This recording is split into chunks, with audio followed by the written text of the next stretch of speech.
Made in Japan Zexel Isuzu vadavoz bu. 10 tonnalık Isuzu ile motoru şundan boladı yine. Stenkimizde durttu.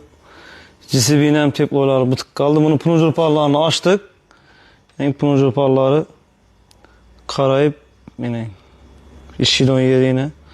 Derine bermin kalan maşını yanış kıyın. Xuda halasa bulan taza koyduk altısına. Yine koyadan zaplarımızdan, zapçasımızdan Made in Japan yine.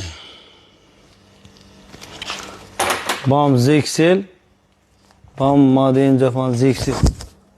Bu XMG 260'lı aparatı bu. Bunun taze orijinal plunjer parlarını koyup stendda dazırop getip beraberimiz Xuda halasa. Yani farsinkelerinden taza koyamız. Disiplin aparat tayyor. Yine taza rotorunu koyduk. Xuda halasa koyup büyün ebetten keyin zavod itkılamiz. Yine 6 tane injektorimiz geldi Volvo.